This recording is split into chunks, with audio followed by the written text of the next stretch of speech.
Sehat, Mas.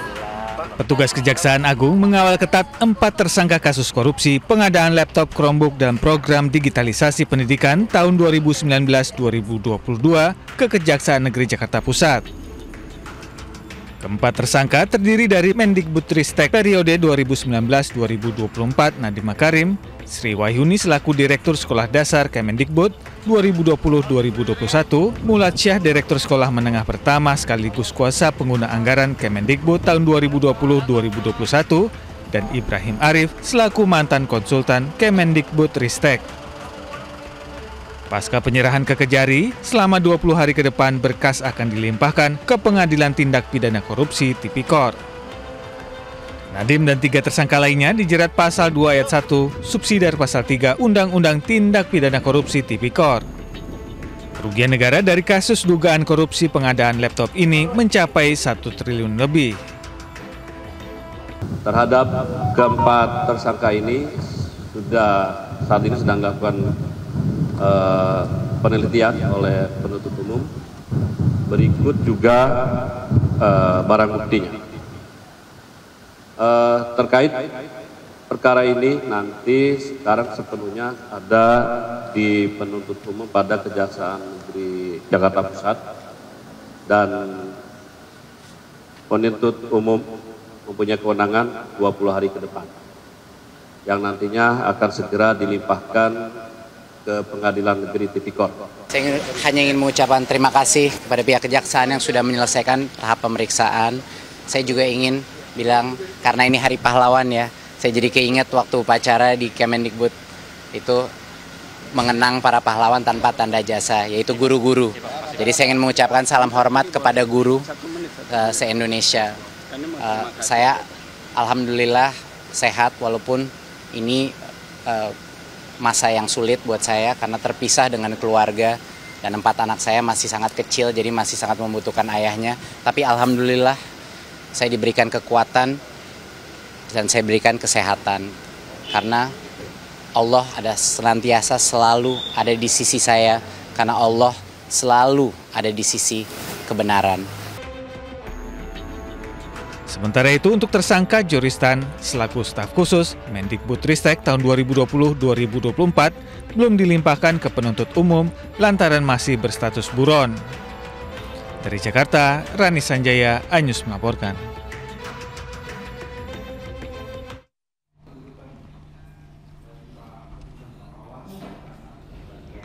Pemirsa, dalam sidang, jaksa penuntut umum hadirkan 3 saksi, diantaranya mantan Direktur Rekayasa Infrastruktur Darat PT Pertamina Patraniaga Edward Adolf Kawi.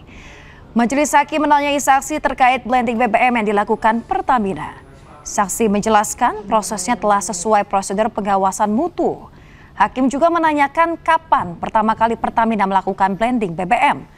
Kuasa hukum Kerry, Patra M. Zen, menilai keterangan saksi terkait sewa tangki BBM meringankan terdakwa. Sebelumnya, jaksa penuntut umum mendakwa Kerry dan 2 terdakwa lainnya menyebabkan kerugian negara hingga 285,1 triliun rupiah. Sampai hari ini tangki digunakan. Sampai hari ini tangki dibutuhkan. Sampai hari ini tangki tidak bisa digantikan.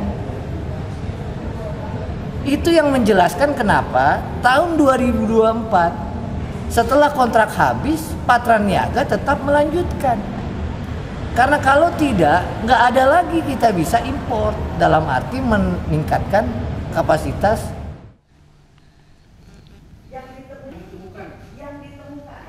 Sidang menghadirkan saksi Linda Susanti, anak angkat Adam Damiri. Ia mengatakan tidak ditemukan aliran dana korupsi yang mengalir ke Adam berdasarkan novum baru yang diungkap. Adam juga menilai vonis 20 tahun yang dijatuhkan majelis hakim keliru karena tidak ada kerugian yang dialami PT Asabri selama masa kepemimpinannya. Sementara kuasa hukum menilai Adam diduga kuat hanyalah korban kambing hitam demi kepentingan tertentu. Diketahui Adam Damiri divonis 20 tahun penjara dan membayar uang pengganti sebesar 17,9 miliar rupiah pada 4 Januari 2022 lalu atas kasus dugaan korupsi pengelolaan dana Asabri. Jadi kami ditamkan oleh pemerintah masa lalu, oleh patut diduga ya, oleh pemerintah masa lalu atau pejabat masa lalu, atau mereka-mereka yang sebenarnya bermain tapi menyeret-nyeret Pak Adam Damiri. Jadi makanya kita coba clearkan supaya di sini menjadi terang siapa. Pemirsa, sidang lanjutan kasus kematian prajurit TNI AD Prada Lukinamo dengan terdakwa Komandan Kompil Letu Ahmad Faisal kembali digelar di Pengadilan Militer 315 Kupang. Pada persidangan kali ini hakim menghadirkan 2 saksi yakni dokter dari Rumah Sakit Aira Monggada.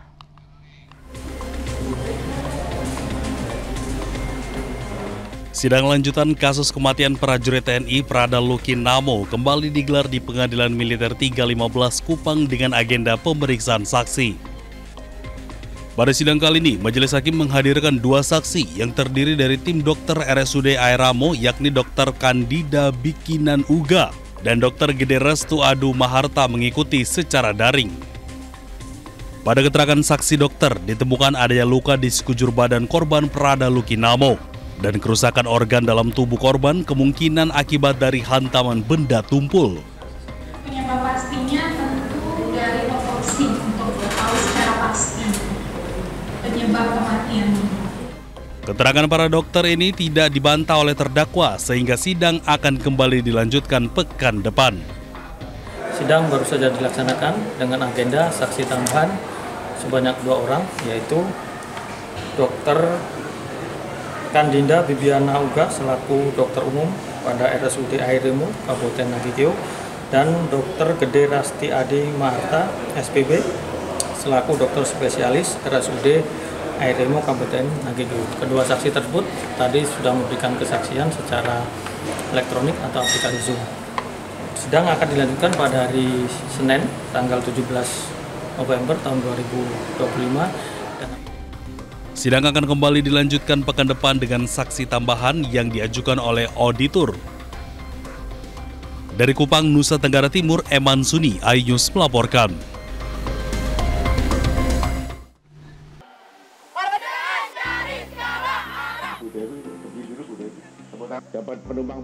Kakor Lantas Polri, Irjen Pol Agus Suryo Nugroho menegaskan komitmennya dalam memperkuat program revitalisasi pelayanan publik.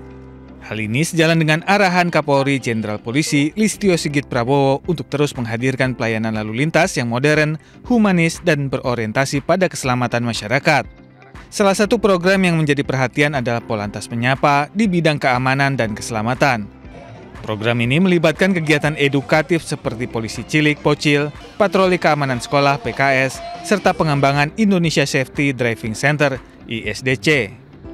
Indonesia Safety Driving Center akan dijadikan pusat pembinaan keselamatan berlalu lintas, pendidikan pengemudi, dan edukasi masyarakat tentang lalu lintas.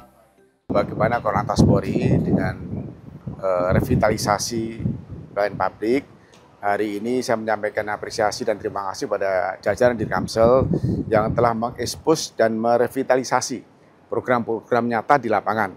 Salah satu contohnya adalah Polantas Menyapa di bidang Kamsel. Ada Pocil di sana, terus ada PKS di sana, termasuk juga berkaitan dengan ISDC. Program Polantas Menyapa dan pengumpulan data keamanan dan keselamatan akan digunakan Korlantas Polri untuk menekan angka kecelakaan lalu lintas.